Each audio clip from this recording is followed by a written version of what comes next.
to another episode of ITW, the show that's going to help you enhance instruction through innovation. I'm Aubrey Harrison, David Casavecchia here. We're going to jump right into today's session. You got my... This is my phone. You have like the mini iPad thing. I don't have my water here today. We're moving out of spa today, so I'm empty-handed with that water bottle. Had to find a replacement. But today we're jumping right in, full speed into today's session, which is on Google Forms. Now we've already done an episode on Google Forms, but today's session is a little bit more advanced. We're going to talk about some of the more advanced features of Google Forms, so you'll be able to implement some of these extra settings, extra tools into your lessons and into your class. So let's go ahead and jump right in. The first one we're going to talk about is how to do validation. Right, data validation.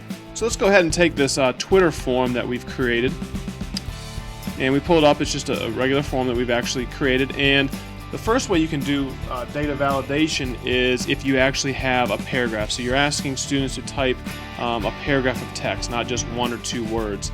If we go ahead and let's edit this question, you can see here we're asking for them to type a tweet. The question type we have set up is paragraph text. What we want to talk about are these advanced settings down here at the bottom. You can see the validation we already have set. It's set to, it must be fewer than 140 characters. If you guys use Twitter, you guys know that you have it has to be 140 characters or less. So we go down here and we click that advanced settings. That's how we've set the data validation.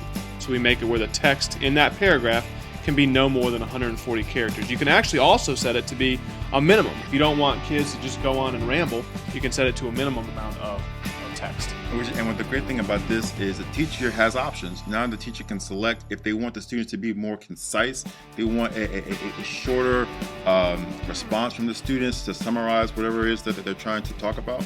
The teacher can set a maximum count to wherever they want it to be. Right now we set for 140 characters just because it's just like a tweet. Or if a teacher wants a more detailed response, they could select a minimum character, and now they can leave it at 140 characters, or they can increase it to something else.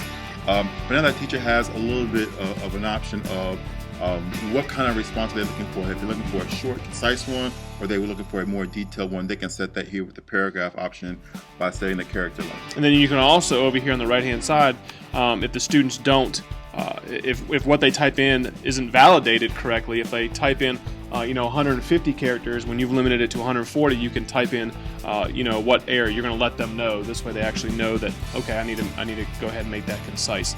The other way you can do your data validation is when you are asking for text. So let's say we have a question here, and we want to make sure they're answering in pounds. So we want to make sure that their response or their answer is in pounds. You can do regular expression and then select contains and LBS. You can do the same for ounces or miles, anything. Right, so now you can set limits in the response that people give by making sure that they include certain things within the response. In this case, they have to include a unit. In this case, pounds, like you were saying before, ounces or milliliters, whatever you want it to be. Now when a student answers that question, if they don't include the proper unit, it won't accept it. They'll tell them that you need to include the right unit. You can set the custom message to say you need answer needs to be in pounds or in ounces, whatever units. Or you can leave it more general and say you have to include the units of measure as a part of your response. So it gives you that option, and it reinforces to the students the importance of using the right unit. So I think those are some good uses of using the data validation within Google Forms. I'm not sure a lot of people were familiar with data validation, but that is a great way to kind of set limits, set parameters to your responses in Google Form. One thing you might want to try if you haven't done so already. But now we want to take it to the next level, and we want to start adding on to what you can do with Google Forms with add-ons. So we're going to add on. Was that pun intended? Sure. Pun intended. Add-ons with add-ons. So we talked about add-ons before, but we want to show you guys a few add-ons that you can use in conjunction with the data validation to really maximize how you use Google Forms in your classroom.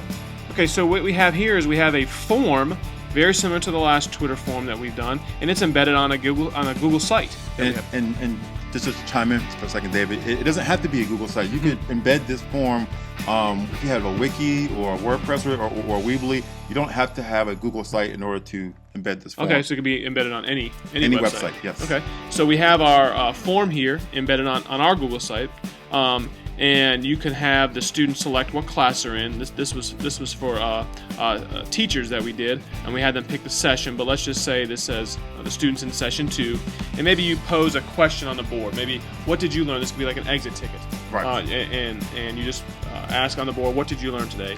You could just say, I learned about advanced settings in Google Forms. Now I'm not going to get into too much detail, and then I'm just going to hit submit. And as soon as I do that, if I refresh the site and then I scroll down a little bit more, you'll see that I also have on the right hand side, these each show the different sessions. So up here on that form, I had a practice session, I had session 1 and session 2. So session 1 and session 2 up here, right here, and that was used with DocAppender. And right here you see, right here at the bottom, you see my response. There it says, I learned about advanced settings in Google Forms. And what I like about this is you have one form, and with DocAppender, this allows you to separate the communication within your form between your classes. So your students in your first session or maybe your first block, when they select their first block, their responses will go on one sheet. Your student from your second block or your second session in this case will go on a separate sheet. So they're filling out the same form, but based off of the class they're in, is that their communication can go in separate places. And I just think this is a really great option because Dave just gave you a great example of how it could be used, a great exit ticket. It also could be a good back channel. Maybe you have something where students are working on a project, and instead of going up to you and asking you a question, they could pose it here on this form, and on DocAppender it'll show, and now maybe before you even get to it, another student can respond with the answer to help that student. So now you have students collaborating with each other as well as with the teacher. So it kind of opens the doors to some different possibilities that you could use Google Forms with. Another one, Dave, I just thought I would show real quick, right above it is another form that we did. And this is just a quick one to collect information. But what we did with this is we used AutoCrat, which is a add-on in spreadsheets. So and basically the way this works is the person would fill out this form, and all this information goes to a Google Doc, just like it did with DocAppender. And you'll see here a Google Sheet. Yes, yeah, it's in a Google Sheet, but it goes to a Google Doc. But you'll see it has the person's. This is from a CTE training that we did.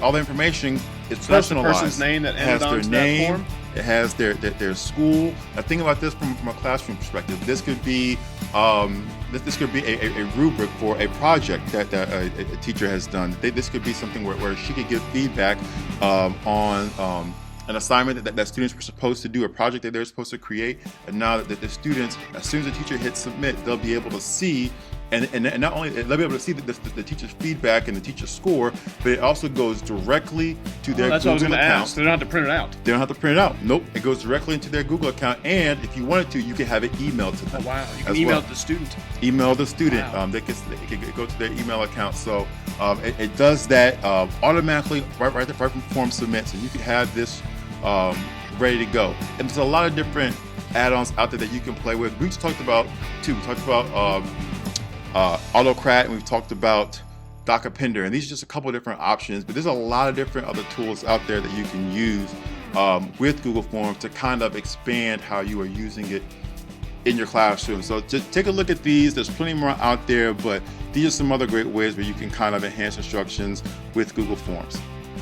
That's going to do it for this week's edition of ITW. I know this was another session on Google Forms, but hopefully this one was a little bit different. I think people like Google Forms. Yeah, it's a very popular tool, and we showed you some advanced features that you guys will be able to use in your classroom next time you guys decide to create your own form. Yeah, guys, we mentioned this actually last episode. I don't think many people caught it, but hey, that's okay. Whatever. Guys, check out Periscope. What we're doing from now on, every episode that we record of ITW, we're actually doing some kind of behind the scenes action, kind of what we're talking about before, so you'll kind of get an idea of what we're talking about and how we go about creating our episodes. behind the scenes. So check out that app Periscope. Right, and what we would hope to do is get some live feedback from you guys. We'd like that. As we're recording, as we're planning, we can get some live feedback from you guys, so you guys can give us some suggestions on what you want to see or what your thoughts are, or you can just share whatever it is that's on your mind about ITW or Give us some hearts. On Periscope you can get hearts. Yeah, we appreciate all that stuff. But we're gonna start that I think next week. Yeah.